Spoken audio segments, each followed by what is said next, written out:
Your ticket is fake. Step aside. The words hit Ara like a slap as the entire terminal turned to watch the gate agent strip her dignity away. Her boarding pass flashed red, not because it was fraudulent, but because the woman behind the desk had decided a black girl in a hoodie couldn't possibly belong in seat 1A. With security closing in and tears burning her eyes, Ara didn't know that the man landing in a $75 million jet just minutes away wasn't just her father. He was the one person whose arrival would flip the entire power dynamic on its head. The air in Terminal 4 of JFK International was thick with a familiar cocktail of anxiety, stale coffee, and the faint sweet smell of Cinnabon. It was a human river flowing and eddying around islands of luggage, and 17-year-old Vance was just trying not to drown. She pulled her carry-on, a simple, durable backpack that had seen her through 3 robotics competitions, and checked her phone. 10:45 a.m. Her flight Global West 2, 15 to San Francisco, was set to board in 20 minutes. Gate B24. She was nervous, but it was the good kind of nervous, the kind that fizzed in her stomach like soda. In just a few hours, she'd be starting a summer internship at Palo Alto's most exclusive AI lab. It was the kind of opportunity her high school guidance counselor had called a 1 in a million shot. Ara had earned it with a 4.0 GPA, a coding portfolio that rivaled many professionals, and an algorithm she designed that could predict seismic activity with uncanny accuracy. She was also flying first class. This part still felt unreal. Her dad, Robert, had insisted, "You've earned a comfortable seat, darling." His voice had boomed over the phone last night. No brilliant mind should be folded into a coach seat for 6 hours. Go straight to the lounge. Get some orange juice. R, however, had skipped the lounge. She was wearing her favorite faded Stanford hoodie, comfortable jeans, and a pair of worn-out sneakers. The first-class lounge with its hushed tones and men in sharp suits felt like a costume party she wasn't dressed for. She was happier here with the noise and the chaos, a digital nomad in her natural habitat. She found Gate B24 already a throng of people. The priority boarding lane for first and business class was open, but the main line was already a disorganized mob. Presiding over the gate like a queen on a beleaguered throne was the gate agent. Her name tag read Susan Miller. She looked like she'd been sucking on lemons all morning. Her hair was pulled back in a severe bun that seemed to be straining her forehead, and her lips were a thin, disapproving line of bright red lipstick. Ara watched her for a moment. A young couple looking flustered approached the desk. "Mum, we think we lost our son's stuffed bear at security. This is a boarding area, not a lost and found." Susan snapped, not even looking up from her screen. "If you're not boarding, you're clogging the line. Next." The couple skewered away, and Ara felt a small knot of sympathy. She clutched the strap of her backpack and got in the priority lane. There were only 2 people ahead of her. A businessman, Mark Jenkins, in a crisp blue shirt, was already tapping his foot, hissing, come on," under his breath. R's phone buzzed. A text from Dad landed.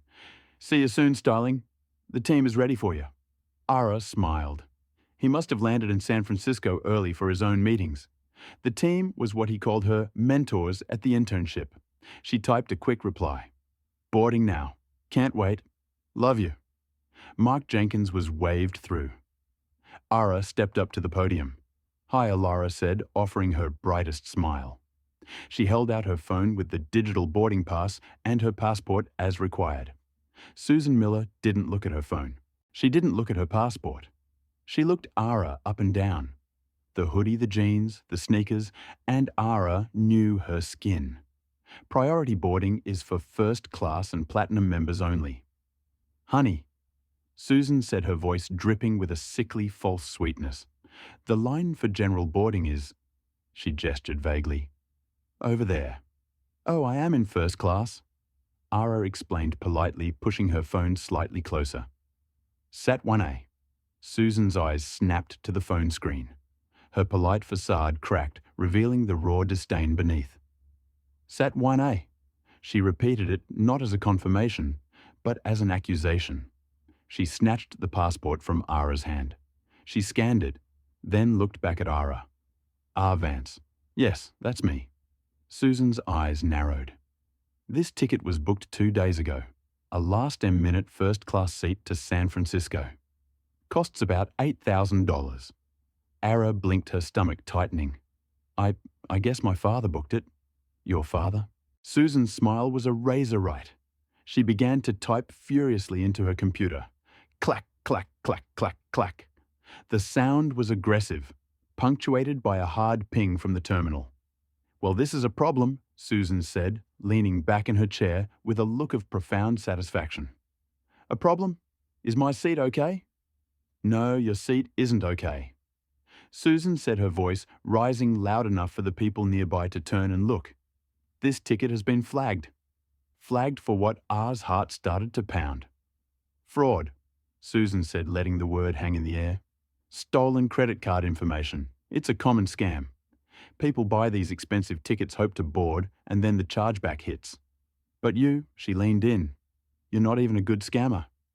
What? That's not true. Ara was stunned. My dad booked this, Robert Vance. You can call him. Oh, I'm sure I can. Susan scoffed. And he'll tell me he's a prince from Nigeria, right? I'm not stupid, little girl. I've been doing this for 20 years. I'm not lying. R's voice was rising, and she hated it. She hated the feeling of her cheeks burning, the tears of frustration pricking her eyes. This is my internship. I have to be on this flight. You're not on anything, Susan said. I'm not letting you on this plane. This ticket is void.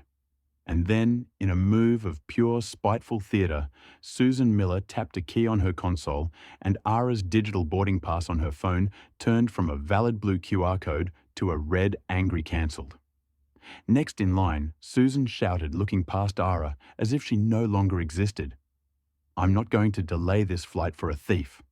The word thief echoed in the small, crowded space. It was as if Susan had thrown a rock into the human river, and now all the currents were swirling around Ara. People were staring, whispering. Mark Jenkins, the impatient businessman, grumbled. Great, just what we need. Can we get on with this? No, wait, Arara said, desperation making her voice shake. This is a mistake. My name is R. Vance, E-L-A-R-A. Look at my ID, it matches the ticket. My father, Robert Vance, works for Aerovance Technologies. He paid for it. Susan held up a hand palm out. Stop talking. You're just digging yourself a deeper hole. Aerovance, never heard of it. Probably some shell company you made up? Nice try. It's not made up, Ara insisted. They make navigation systems, probably for your planes. This was a mistake. Susan's face darkened from simple smugness to active fury. Are you threatening me? Are you threatening Global West Airlines? Susan stood up, her full, formidable height now looming over the podium. You're accusing this airline of what being in business with your daddy's fake company. I'm not threatening anyone. I'm just trying to get on my flight. Ara looked around, pleading with the other passengers. Can't anyone help me? Most people looked away, suddenly fascinated by their shoes or their phones. The fear of being dragged into someone else's trouble was stronger than any sense of justice. Mom, Ara tried again, forcing her voice back to a calm, rational tone. If you just check the credit card, the last 4 digits, I can tell you what they are. I can show you my confirmation email. I have my internship offer letter. It's all on my phone. Oh, you have it all on your phone, Susan mocked, using a high-pitched, childlike voice. Your phone, which probably has a dozen fake IDs on it. I'm not looking at your evidence. The system... My system says fraud. That's the end of it. But why did it say fraud? R pressed. Did you flag it? Did you cancel my ticket just now? The system flags what the system flags.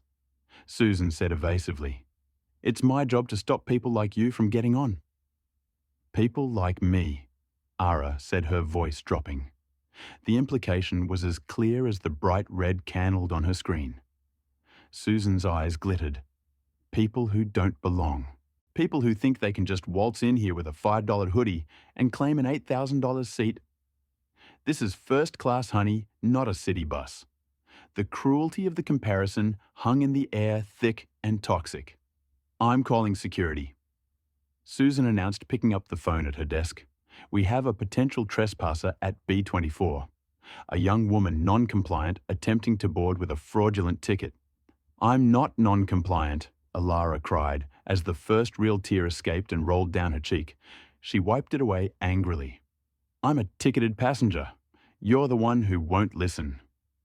A young man in the general boarding line wearing a baseball cap had his phone up recording. "This is messed up," he said, loud enough for Susan to hear. "She's just trying to show you her ID." Susan whirled on him. "You put that phone away, or you'll be joining her. It is a federal offense to film airline personnel or security checkpoints. You want to be on the no-fly list, smart guy." The young man Liam hesitated, but kept his phone pointed downwards, still recording the audio.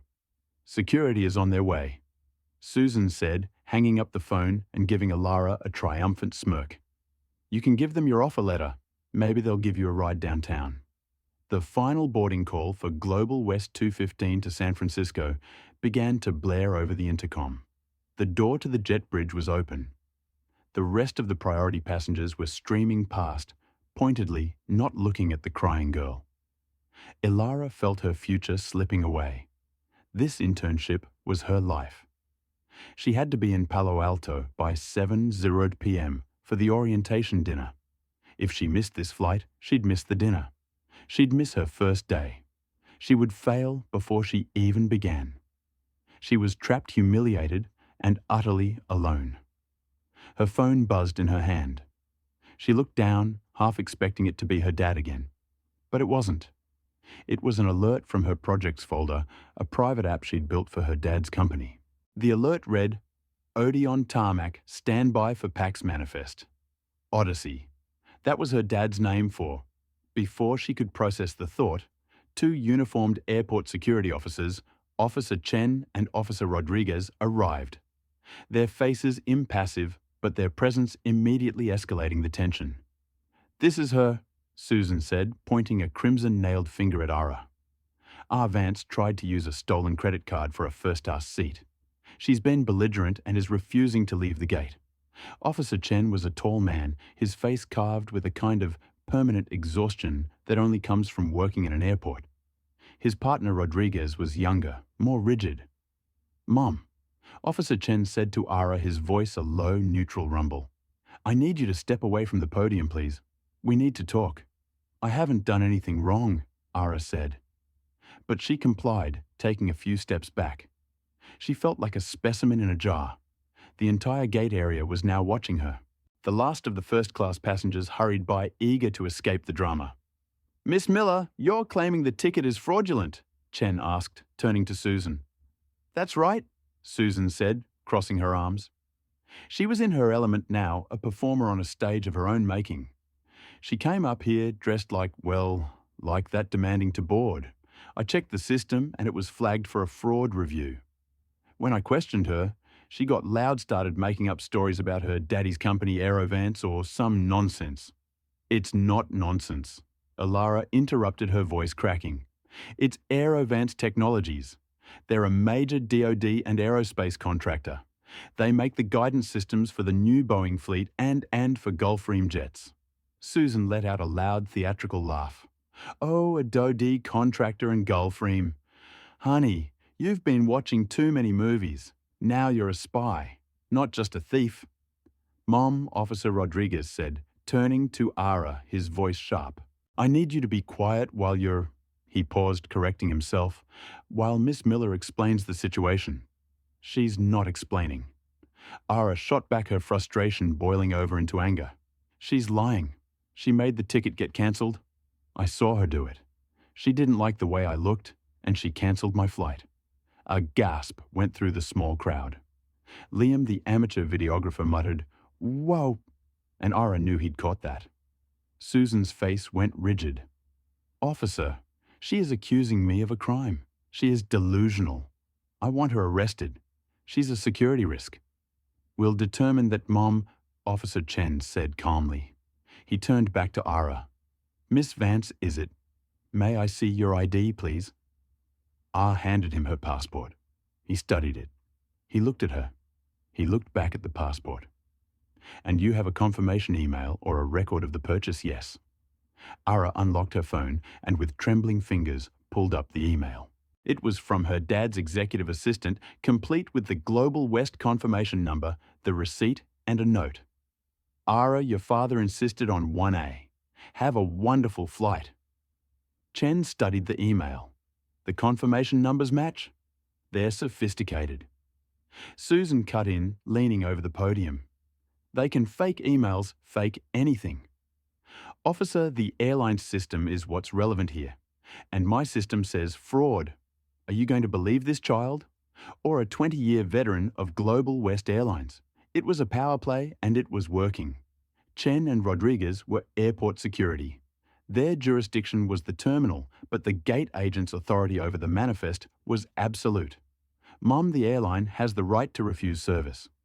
Rodriguez said to Ara, his tone hardening. If the gate agent says your ticket is invalid, it's invalid. Our job here is to make sure you leave the gate area. You can take it up with the airline's customer service. Customer service, Ara repeated aghast. The flight is leaving. My internship starts tonight. You don't understand. This will ruin everything. You should have thought of that before you tried to steal a flight, Susan said, turning her back to Ara to begin the final closeout procedures on her computer. She was in her mind done. I didn't steal anything, Ara shouted. Miss Vance, you need to lower your voice, Chen warned. Right now, you are not being detained. But if you continue to cause a disturbance, you will be. Ara looked at the impassive faces of the officers. She looked at the smug, victorious set of Susan Miller's shoulders. She looked at the jet bridge where the final passenger, a flight attendant, was pulling the door shut. It was over. She had lost. She slumped, the fight draining out of her. The adrenaline was replaced by a cold, heavy despair. She'd be stuck in New York. She'd have to call her dad, admit defeat. She'd have to call the internship director and beg for another chance. She'd be that girl, the one who couldn't even make it to the first day. Her phone, still in her hand, buzzed again. A phone call. Dad. R's thumb hovered over the decline button. She couldn't bear to tell him. She couldn't bear to hear his disappointment. Miss Vance, you need to come with us, Rodriguez said, gesturing for her to walk away from the gate.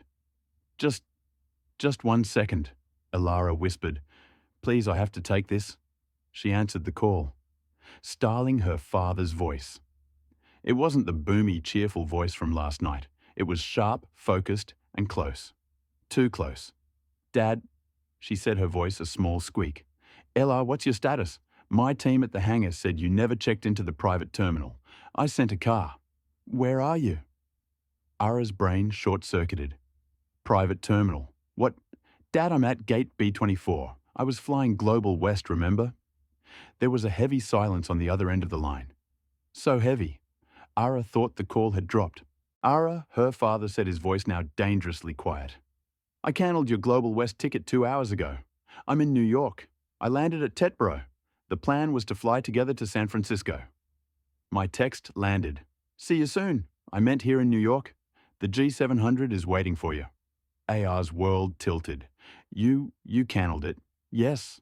The email must have gone to your spam. My assistant was supposed to... Never mind that.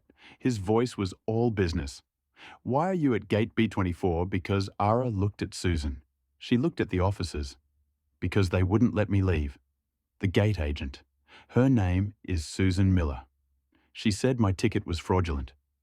She said I was a thief. Dad, she called security. Another beat of silence. Longer this time. Officer Chen, Ara said, holding the phone out. Please, this is my father. He can explain. He's the one who bought the ticket, the one he cancelled.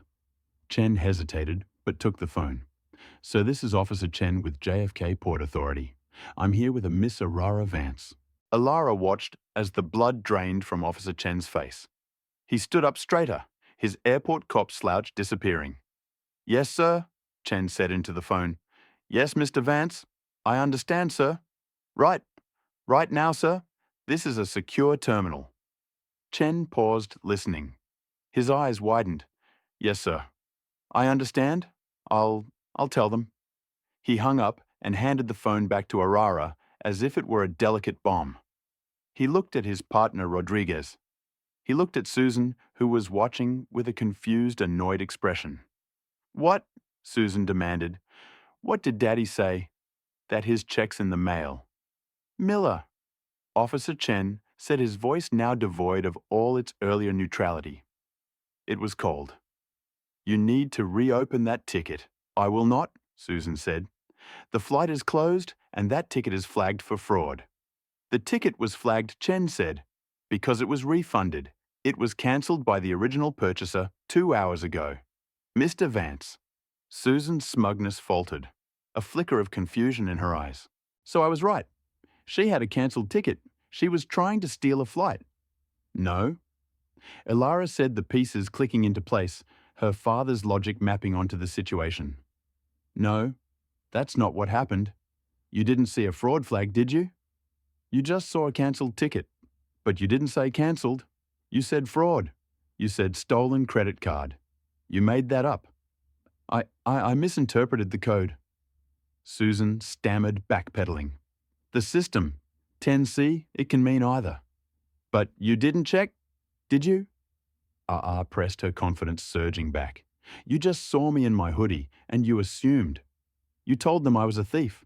Well, you still don't have a ticket for this flight." Susan shrieked, falling back on her last line of defense. "The flight is closed. You're not getting on. Get her out of here, officers. We're not escorting her anywhere," Officer Chen said, clipping his radio back to his vest. "What?" In fact, Chen continued, a strange look on his face. "We're being asked to wait. All of us." "Wait for what?" Rodriguez asked, confused. "The flight is gone. The gate's clear. We're waiting for Mr. Vance," Chen said. Susan laughed.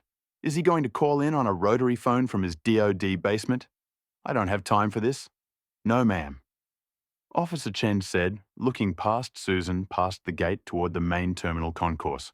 "He's coming here. The airport director just called in a code 5. He's bringing Mr. Vance to this gate right now." A code 5 was not a real thing, but the way Officer Chen said it with such flat authority, it made Officer Rodriguez straighten his tie and Susan Miller's hand freeze on her keyboard. What is a code 5? Susan asked, her voice a little smaller. "It's what happens," a new voice said, "when one of my most important partners has his daughter's travel mishandled." The group turned, walking down the concourse, moving at a speed that forced everyone else to part for them like a ship's bow through water, were 3 men. The man in the center was tall, impeccably dressed in a dark grey suit that probably cost more than Susan's car. He had a face that belonged on the cover of Forbes or Fortune, which it had numerous times.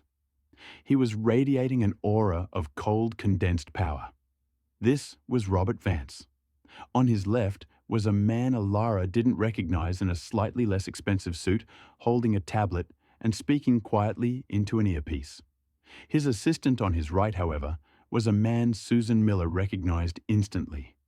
Her blood turned to ice water. It was Mr. Harrison, the director of Terminal 4 operations, Susan's boss's boss's boss, and he looked livid. "Mr. Harrison?" Susan squeaked, her voice shooting up 2 octaves. I wasn't expecting you. Everything is fine here at B-24. Flight 215 just pushed back all on time." Mr. Harrison did not look at Susan. He didn't even slow down. He marched straight past the podium, his eyes fixed on Ara. Robert Vance was faster. He closed the distance in 2 long strides and wrapped his arms around Ara, pulling her into a fierce hug. "Are you all right, Starling?" he asked, his voice low, and for her ears only. "Did they hurt you?" "I'm fine, Dad." Ara whispered into his chest, the scent of his expensive cologne and the solid feel of his arms, making her feel, for the first time in an hour, safe. I'm so embarrassed." "You have nothing to be embarrassed about," he said, pulling back his hands on her shoulders. His eyes scanned her face, then swept the scene. He looked at Officer Chen and Rodriguez. Officers, he nodded a gesture of respect. Then his gaze landed on Susan Miller. The temperature in the gate area dropped 10 degrees. Susan Miller. Mr. Harrison, the airport director, said his voice was a steel cable. "This is Mr. Robert Vance. Mr. Vance is the founder and CEO of Aerovance Technologies. Susan's mouth opened and closed. Aerovance, she repeated, the company, Mr. Harrison continued. That holds the $800 million contract for the navigation and guidance systems for the entire Global West 787 and A350 fleet. The company that is currently in negotiations to upgrade our entire airport's ground control radar.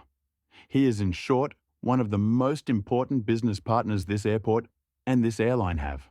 Susan's face was a mask of chalky white. The red lipstick stood out like a wound. I didn't know, she stammered. No, you didn't. Robert Vance said, his voice quiet, which was so much worse than shouting. You didn't know. You just saw a black girl in a hoodie and assumed the worst. No, that's not true, Susan cried, looking desperately at Mr. Harrison for support. The ticket was cancelled. I told you it was flagged. I was following procedure. Procedure, Robert Vance's assistant stepped forward holding up his tablet. On the screen was a simple, clean interface. This is the Global West Agent Console. I am a platinum-level flyer, Miss Miller. I know your system. A 10C, a cancelled by cardholder ticket, shows up in blue. He tapped the screen. A 21F, a fraud, stolen card flag, shows up in red and automatically locks the gate agent out. Which was it, Miss Miller? What colour did you see? Susan stared at the tablet. She was trapped. It looked red. She lied, her voice paper thin. It didn't say I was watching you. You were typing the whole time. You typed and then you said it was fraud. You were the one who flagged it. She's lying, Susan shrieked. Are you so sure? Robert's assistant said. Because Liam over there, he gestured to the young man with the baseball cap who was still standing nearby, seems to have a very clear audio recording of the entire interaction, including the part where you called my client's daughter a thief and told her she didn't belong in first class. He was kind enough to share it with us as we walked up. Liam gave a small, nervous wave. Susan Miller's entire body began to tremble. Her career was flashing before her eyes, and it was careening toward a black hole. And just so we are all perfectly crystal clear, Robert Vance said, my daughter was in seat 1A. I paid for that seat. I cancelled that seat. And then I paid for another seat for her. He snapped his fingers.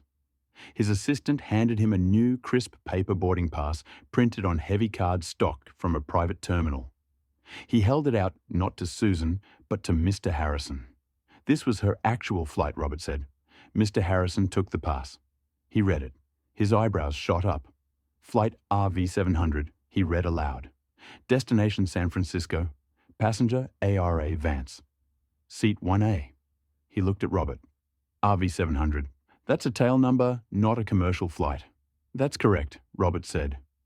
He pointed out the massive floor-to-ceiling windows of Gate B24. The windows that moments ago had shown an empty patch of tarmac where Global West 215 had been. It was not empty anymore. Rolling slowly, majestically into view was the most beautiful piece of machinery had ever seen. It was sleek, painted a deep obsidian black with a single silver stripe. It was bigger than a standard private jet. It was a small airliner, a Gulfstream G700, the absolute pinnacle of private aviation, worth over $75 million. It taxied to a stop, dwarfing the nearby baggage carts, its engines whining down. The call sign on the tail was visible. N700RV, my jet, Robert Vance said, his voice flat. The Odyssey. We were supposed to fly together. He turned his back on the jet and on the stunned, silent crowd that had gathered. He faced Susan Miller, who looked as if she was about to be physically sick. But you, Miss Miller, Robert said, you in your infinite wisdom decided she was a thief. You with your procedure called security on my 17-year-old daughter. You humiliated her, you threatened her, and you cost me the 1 hour I was going to get with her on our flight. He took a breath. Mr. Harrison, your employees' actions were not just unprofessional. They were racist. They were malicious. And they will have consequences. Robert, please, Mr. Harrison began. We can handle this. Ms. Miller is suspended, effective immediately, indefinitely. Get her away from the desk. Susan's immediate manager, a woman who had run up breathless from a few gates over, said. She grabbed Susan's arm. "Susan, come with me now." But, but Susan was crying now. Real gulping sobs as she was led away. I was just doing my job. Her voice faded as she was half dragged, half walked down the concourse. "That's a start," Robert Vance said, "but it's not the end." He turned to his daughter. The cold, hard mask of the CEO disappeared, and he was just a father again. He brushed the hair back from her face. "Come on, starling. The Odyssey is waiting. San Francisco isn't going to invent itself." He put his arm around her. Officer Chen and Rodriguez, now acting as an impromptu honor guard, cleared a path. Robert Vance Vance and their entourage walked away from Gate B24, leaving a stunned airport director, a now vacant podium, and a terminal full of people who had just witnessed the most expensive case of "I'd like to speak to the manager" in JFK history. Walking through JFK with her father was like parting the Red Sea. Robert Vance didn't just walk, he moved, and the world rearranged itself to accommodate him. The assistant was on the phone, his voice a low, rapid-fire staccato of logistics. "Yes, we're groundside. Have the Suburban at the diplomatic exit. Tetbro transfer is scrubbed. Mr. Vance will be wheels up from JFK in 10. File the flight plan. Call SFO Tower. We need the West Side hangar." AR was still vibrating from the confrontation. "Dad, the jet you brought the G700 here to JFK." "Of course," Robert said, steering her toward a staff-only elevator. Mr. Harrison, the airport director, was with them, looking pale and sweating in the air conditioning. "Did you think I was going to let you fly 6 hours after that? No. And I wasn't about to drive to Tetbro. Not when I had a point to make." "A point? When someone tries to make you small, Ara," he said, tapping the elevator button. "You don't argue. You don't try to convince them you're big. You remind them. That's all the Odyssey is, a reminder." The elevator opened, and they were in a sterile white hallway. Mr. Harrison used his master key card to open a set of heavy steel doors. They stepped out onto the tarmac. The sound was immediate and overwhelming. The scream of jet engines, the smell of kerosene. And there it was, the Odyssey. It was massive. Its obsidian paint gleamed. The stairs were already down. A plush red carpet rolled out onto the concrete. At the bottom stood a woman in a crisp black uniform. "Mr. Vanalara," she said with a warm smile. "We're ready for you. We have your favorite mango pineapple smoothies on board." "Thank you, Kate," Robert said. Ara paused at the bottom of the stairs, looking back. Through the terminal windows, she could still see the crowd at Gate B24. Just a cluster of silhouettes, many with phones pressed to the glass. She looked at Mr. Harrison. "Mr. Harrison," she said, her voice clear over the engine whine. "Yes, Miss Vance," he replied, looking miserable. "Susan Miller, what you said, suspended. That's not enough." Robert Vance put a hand on her shoulder but didn't stop her. He just watched. Mr. Harrison sighed. "Miss Vance, there are union procedures, HR investigations." She didn't just misinterpret a code. Ara said, her voice hardening with the same precision she used for coding. "She profiled me. She called me a thief and a liar in front of 50 people. She tried to have me arrested. That's not a procedure issue. That's a hate issue. And if she does it to me, how many other people has she done it to? People who don't have..." She gestured to the jet. "This people who just missed their flight. People who just went to jail." Mr. Harrison looked at Robert Vance. Robert's face was unreadable. "The recording is very clear," Mr. Harrison admitted. "The audio Liam provided plus the gate's own CCTV. She needs to be fired," Alara said. "And Global West needs to change." Robert said gently. "Let's get on the plane. We'll handle this." "No," Ara said, standing her ground. "He needs to hear it from me. I want you to use the video, Mr. Harrison. I want you to send it to Global West's CEO. I want them to use it for training. I want them to use it to fire her." Mr. Harrison stared at the 17-year-old girl in the Stanford hoodie. She had her father's eyes. "Yes, Miss Vance," he said. "I will. I will personally deliver it to the CEO of Global West. I promise you." "Thank you," Ara said. She turned and walked up the stairs into the jet. The inside of the Odyssey was less like a plane and more like a futuristic penthouse. Cream-coloured leather seats, polished dark wood, a full multimedia station, and a private stateroom in the back. It was designed for a crew of 4 and could hold 12 passengers. Today, it held 2. Ara sank into a seat that felt like a cloud. Kate, the flight attendant, handed her a smoothie. Her hands were still shaking. Robert sat across from her. He didn't speak for a moment, just watched as the ground crew pulled the stairs away and sealed the heavy door. The cabin, which had been loud with the sounds of the airport, suddenly became blissfully, completely silent. "You were good back there," Robert said. "You were strong. I was terrified," Ara admitted. "Dad, what you said about the contract with Global West with the airport, was that real?" Robert smiled a thin, dangerous smile. "Oh, it's real. The $800 million navigation contract is up for renewal next quarter, and the airport radar system is a new billion-dollar proposal." He pulled out his phone. He typed a single short email. R could see the recipient. David Lowe, CEO, Global West Airlines. The subject line was Gate B24, 11 KN AM. The body of the email was just one sentence. "David, call me when you land. We have a problem." He hit send. "There," he said. The first domino. The G700 gave a gentle lurch as it was pushed back. The pilot's voice came over the intercom, smooth and professional. "Mr. Vance, Ms. Advance. Welcome aboard. This is Captain Davis. We have a clear runway and a direct flight path to San Francisco. We'll be at 45,000 FT in about 15 minutes. Should be a smooth ride. Wheels up in 5. Ara looked out of the window. They were taxiing past the commercial terminals, past the lumbering 737s and A320s. They were a shark moving through a school of fish. As they reached the front of the takeoff line, bypassing a dozen other planes, Ara looked out her window. She was facing Gate B24. She couldn't see the people anymore, but she could see the gate now empty, its computer screen dark. The G700's engines spooled up with a deep, powerful roar. The plane surged forward, pressing Lara back into her seat. In seconds, they were airborne, climbing steeply into the sky, leaving JFK Global West and Susan Miller far below. "So," Robert said, unbuckling his seatbelt as the plane leveled off. "Tell me about this algorithm, the one that predicts earthquakes."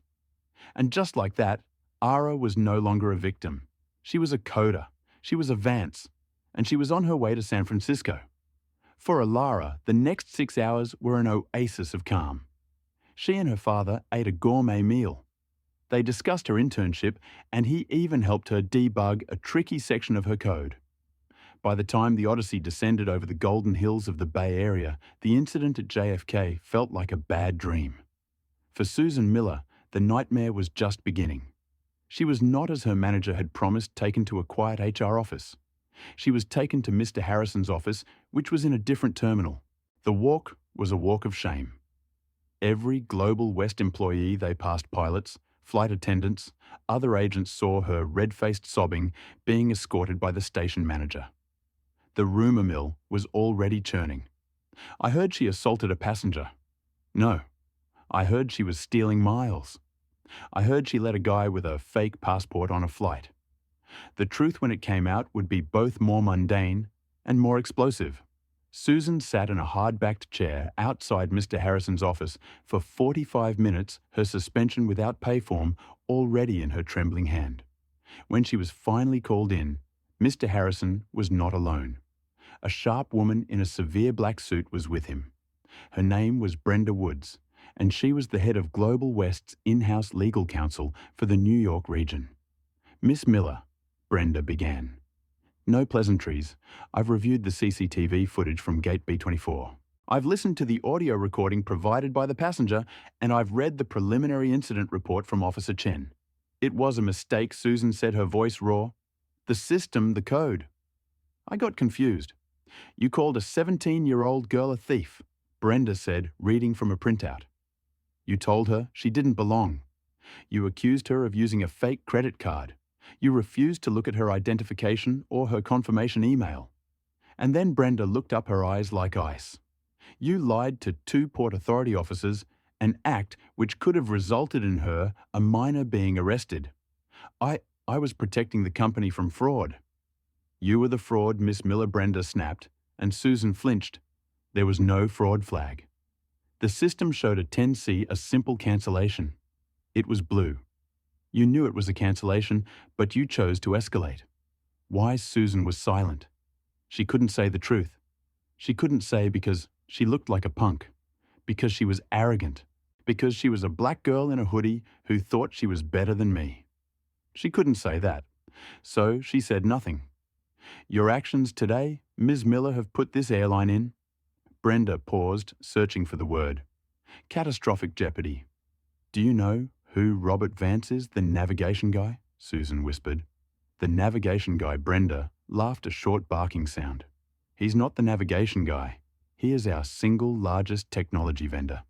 His contract is worth to us just shy of $1 billion. He is also, she added, personal friends with David Lau, our CEO.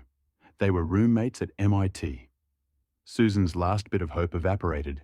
At 11:30 a.m., Brenda continued, Mr. Vance sent an email to Mr. Lau. At 11:35 a.m., Mr. Liu, who was on a flight to London, paid $500 for in-flight Wi-Fi to call me. He was displeased. At 11:45 a.m., our stock was trading normally. At 12:15 p.m., Liam the boy with the video posted his clip to TikTok. Brenda turned a laptop around. It was Liam's video.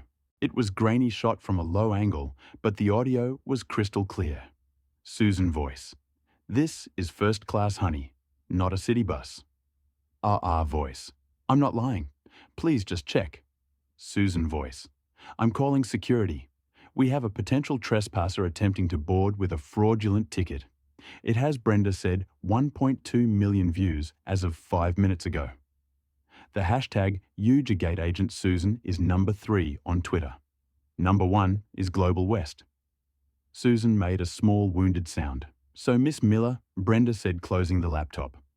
Suspension is no longer on the table. Global West is a right-to-work employer. Your actions constitute a gross violation of company policy, a failure of your basic duties, and have exposed this company to significant financial and reputational damage. You are terminated.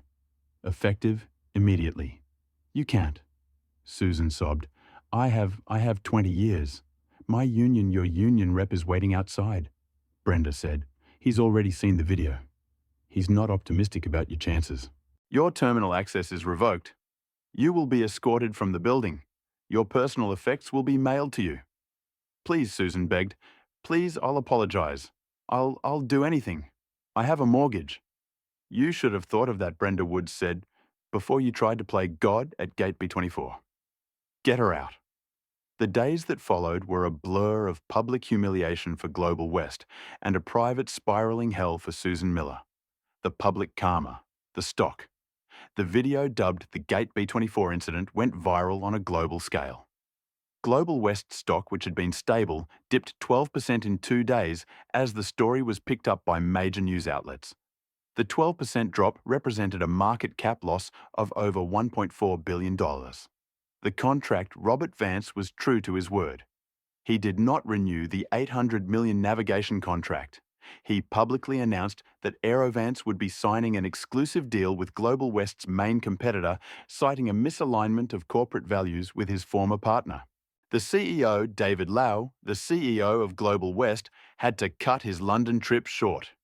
He flew back not on a Global West flight. The optics were bad, but on a chartered jet. He issued a public apology, not a written one, but a 5-minute video. He called ARA's treatment abhorrent and an indictment of our failure in training and culture. He announced a mandatory company-wide implicit bias training program to be designed by a third-party firm. The Passengers a Boycott Global West movement gained traction. For a month, photos of empty Global West flights circulated online. The airline was forced to slash prices, losing millions in revenue just to get people back on their planes. The private karma. For Susan Miller, the consequences were slower, more personal, and more devastating. The firing. The union, after reviewing the overwhelming and indefensible video evidence, declined to take her case. Her termination for gross misconduct was upheld. This meant she was ineligible for severance, and her 20 years of service vanished. The blacklist. Airline gate agent is a specialized job. The community is small. Every airline in the country saw the video. Susan's face, her name. She was toxic. She applied to Delta, American, United, JetBlue, even budget carriers like Spirit. She never even got a call back. She was in effect blacklisted from the entire aviation industry. The financials. Without a job, she missed her first mortgage payment, then her second. The rainy day fund she had was eaten up by COBRA payments to keep her health insurance. She was house poor with a salaryman's mortgage that she could no longer afford. The isolation. Her friends from work, the ones she used to gossip with, all ghosted her. She was a pariah. She had become that person, the villain in a story everyone knew. She stopped leaving her house in Queens. She'd see people staring at her in the grocery store and know they recognized her. Gate agent Susan. She had gone from a person with a small concrete Kingdom Gate B-24 to a national symbol of prejudice. Her small power, which she had wielded like a club, was gone, and she was left with nothing. Ara, meanwhile, was thriving. Her internship was a smash success. The AI labbed her, and she loved the work. Her father's foundation, in the wake of the incident, announced a new 10 million Vance G700 Scholars program. It would fly high-achieving low-income students to their internships and college interviews. First class, all expenses paid to ensure the next generation of leaders can travel with the dignity they have earned. AR's story became a legend. The girl who was denied a $8,000 seat only to fly away on a $75 million jet. It was the ultimate karmic victory. But the story wasn't quite over. It was a cold, bright November morning. Almost exactly 1 year after the incident, JFK's Terminal 4 was as chaotic as ever. R. Vance, now 18, was walking to a gate. She was different. Her hair was shorter, her style more confident. The Stanford hoodie had been replaced by a smart-looking blazer. She was a freshman at Stanford, now having aced her internship and been fast-tracked for admission. She was flying home to New York for Thanksgiving. She was, of course, flying on her father's jet, but she was meeting her cousin at the terminal first, who was flying commercial. As she walked past a set of restrooms, a sound caught her ear. A harsh, barking cough, followed by the clatter of a mop bucket. A woman was cleaning the floor outside the bathroom. She was wearing the grey, ill-fitting uniform of the airport's janitorial subcontractor. Her hair was thin and lank, her face puffy and pale. Ara slowed, a strange sense of déjà vu washing over her. The woman stood up to wring out her mop, her back protesting with a groan. She turned, and her eyes met Ira's. It was Susan Miller. The recognition was instant and mutual. Susan's face, which had been slack with exhaustion, contorted in a mask of pure abject shame. Her eyes, which had once been sharp and judging, were now dull and empty. She dropped her eyes to the dirty tile, her hands tightening on the mop handle. Ara just stood there. Her heart, which she expected to be full of triumph or satisfaction, was just heavy. She saw no hard karma. She just saw a broken, pathetic woman scrubbing floors in the very terminal where she had once reigned. Susan had lost her house. She'd been through 2 temp agencies before. Landing this job at 3:00 a.m. to 11:00 a.m. shift cleaning toilets and mopping floors for minimum wage. She was invisible. She was in a cruel twist of irony the very person she had once so despised, someone who didn't belong. Ara looked at her for a long moment. She thought about saying something. "Do you remember me? Do you see me now?" But what was the point? The lesson had been taught. The bill had been paid. Ara adjusted the strap of her bag. She said nothing. She just shook her head, a small, sad gesture, and walked on. She walked toward the private wing of the terminal, where her father's jet was waiting to take her home. Susan Miller watched her go, a ghost in a grey uniform, surrounded by the smell of bleach. She watched the girl in the blazer disappear into the crowd. Then she picked up her mop, and her hands, shaking, went back to work. Susan Miller learned that day that prejudice has a price, and sometimes it costs you everything. She went from a position of power, deciding who could and couldn't fly, to an invisible cleaner in the very same airport. Robert Vance's message was clear. The world is changing, and those who refuse to change with it will be left behind.